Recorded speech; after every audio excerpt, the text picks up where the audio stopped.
know you don't have to fight, right? I got some moves to show you. I was really hyped for this game. I'm a Batman fan, I'm an Arkham fan, and I really like the idea of a AAA co-op focused game. And it's fine. That's it. It's just okay. The combat is good, and it's got an okay story, but the open world movement feels clunky, and the game suffers from both bugs and frame rate drops. Playing through the campaign and co-op is cool, but I bet there's less than 8 hours of story content here, including the villain side quests. The Hero's Lair has an old arcade cabinet with Spy Hunter that's actually playable and is really awesome, but you can't run, jump, or grapple around the lair. You can only walk. And maybe that's it. There are parts that are good, but none of them are great, and they are balanced out by the frustrations and subpar parts of this game. In short, it lacks the magic. It's probably easiest to illustrate this by just showing you an example of both the good and the meh. The system to target anyone not wearing their ultra. So this mission was pretty engaging. It starts out with some stealth and slinking around the rafters, taking out cameras and baddies. Eventually I mess up on the stealth, but it was still useful because there are less enemies than there would have been. That's a recurring situation in the game, and one that I really like, because it rewards doing some stealth, but it's not a hardcore stealth game, and that you don't usually auto-fail the mission when you get discovered. It's an action game with light stealth elements, which it turns out is exactly what I wanted. Take a rest.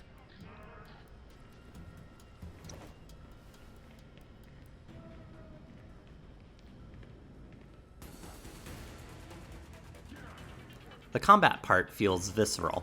Hitting people with blunt weapons feels heavy and satisfying. Executing a perfect dodge is very rewarding and looks great. You are most rewarded for keeping track of everything going on around you. How close are the enemies behind you getting? Is anyone locking onto you with a ranged weapon? How many more times can I bash this guy in the face before I have to dodge? Some people say the combat feels slow and clunky, but I honestly enjoyed the style, and it feels better to me than Arkham City. Then there's this scene on the bat cycle. So the idea here is I'm on the map as that yellow bat symbol, and I want to go fight this Court of Owls crime on the other side of the map. So I'm going to just let it play now, because I want you guys to feel just a little bit of this pain before you go buy the game.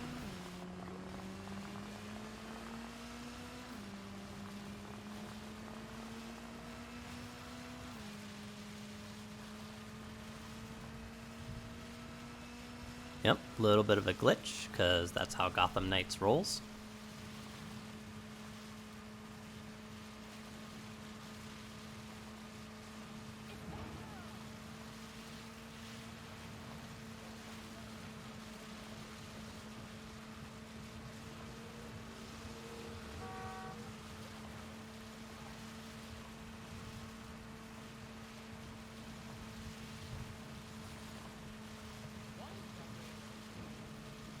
Oh, a little bit of an action with the wheelie here.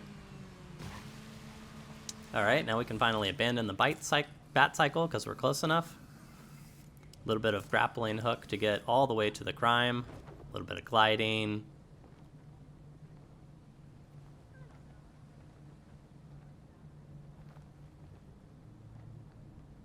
Okay, and we finally made it. We're here. I know. It feels like you are riding a moped across the Bonneville salt flats. But this isn't a normal occurrence, right? Well, actually yes. It's common to load up a night in the open world and have 7 or 8 premeditated crimes you want to hit, and the distance between them is often this large and requires a bat cycle ride like this, or an even slower crawl across the city's rooftops. Eventually you unlock a gliding method on each character that makes this a little better, but it's still slow and it doesn't feel great. The real relief is when you get the ability to unlock the fast travel spots across the map. But that activity, as mentioned by many other reviewers, is super boring. It's literally just waiting for drones to land and then staring at them. That's also a fair bit into the game before it's unlocked. So yeah, basically just prepare yourself for some really long moped rides. The co-op is good. Mostly. My brother bought it on Epic, and I bought it on Steam, and we were still able to play together via an in-game's friends list. It's not cross-platform though. The level syncing is quite nice. It automatically boosts anyone joining the game to the host's level, and it seems to work better than I thought it would as far as giving a consistent overall power level to both players. It really does a good job of the advertised jump in, jump out co-op experience. In fact, this system works so well, I wanted to test it at the extreme.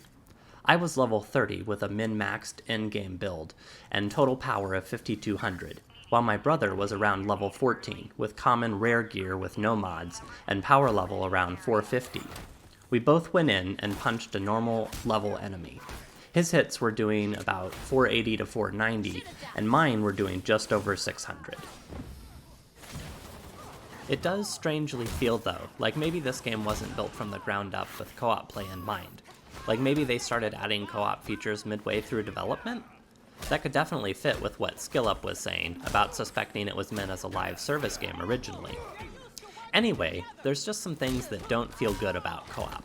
The game suffers with performance issues in general, and those were definitely worse in co-op, especially for the joining player. I would often dip to 30 FPS and below, especially in the open world sections. I'm running on a 1660 Super, so not top of the line, but not a wooden computer either. The story sections entirely ignore that there is a second character present. It would have been nice for them to add just a line or two for them to be like, hey, yeah, we see you there. Also, for some dumb reason, the second player can't push any button or open any door that will advance the story. You walk up and push the button, and it suggests to host, at which point the hosting player has to walk over there and push the button. And it's just like, what am I, chopped liver? There were also more glitches when playing multiplayer, like I saw this car just teleport in from the sky, and then rocket past me to wherever the host computer was saying that it was supposed to be. Stopping crimes as a duo feels really good, and it's satisfying to play the harder missions with another person along to help. Like I really appreciated having a second person on that fiendish mission where you have to stealth in and defuse the bombs tied to the hostages. Inevitably, we weren't able to take out all the gang members before they spotted us, but we were still able to complete the mission by having one person draw the aggro of the baddies and have the other person run around and defuse the remaining bombs.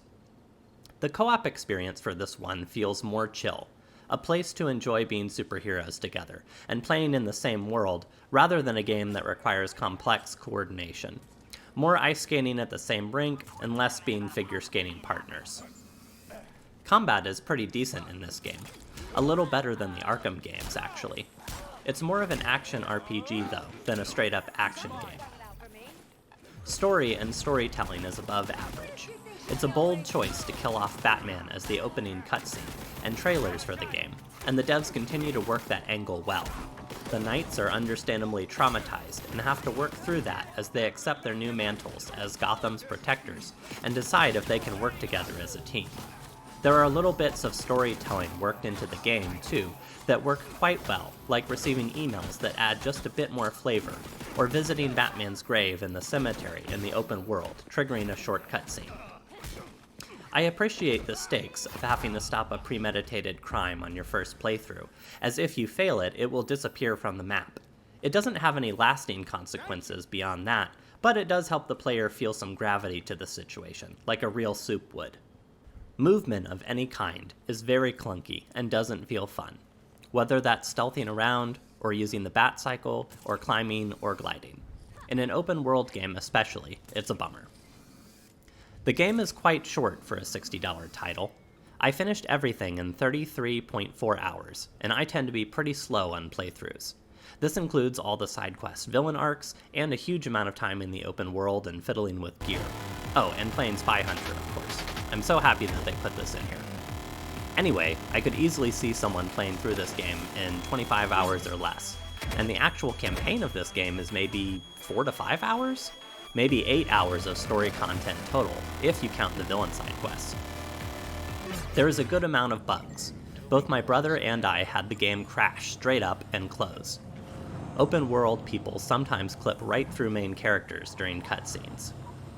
We stopped a story crime, but the game didn't register that we'd finished all the enemies, so we had to leave the area to abandon the quest and come back and do it again. Heavy enemies and endgame enemies are sometimes difficult and not in a fun way. So the complaint is that heavy enemies have way too much health and take too long to beat down, and endgame enemies like Talons and Assassins dodge way too much, so the fights are really long and boring. The Talons especially are frustrating, since the only way to take them down reliably is using a charged ranged attack, which is difficult to land. I don't hate this situation as much as other reviewers, because the game isn't just a straight-up action game. It's a light RPG, and it gives you some ways to help deal with these enemy types. The heavies can be dealt with a lot easier if you charge up momentum abilities on the smaller enemies, and then use your big moves to take them down. The Talons can be handled using a similar strategy, or using ranged ice weapons really helps keep them locked down after landing a stun. Nightwing can get a talent tree perk that slowly recharges his momentum, even when he's not in combat, so you always have a big move available for troublesome enemies. I do agree this is sometimes a problem though. Usually when the annoying enemies appear in a group by themselves, with no other enemy types. 1 Talon and 5 normal baddies is a fun experience. 3 Talons, followed by 3 more Talons, rounded out with a final 3 Talons, is not a fun experience. For me, this game comes in just above mediocre. It has a good co-op experience and a good Batman story, but it doesn't have great gameplay. I think if you like Batman stories, want to beat up some baddies with a mate, and can put up with a few frustrations, you will probably enjoy this game. But I can't recommend it for everyone, and I definitely don't recommend it at the new price of $60. If you see this review in 2024 and the game is on sale for $10, consider picking up a couple copies and playing through it with a friend.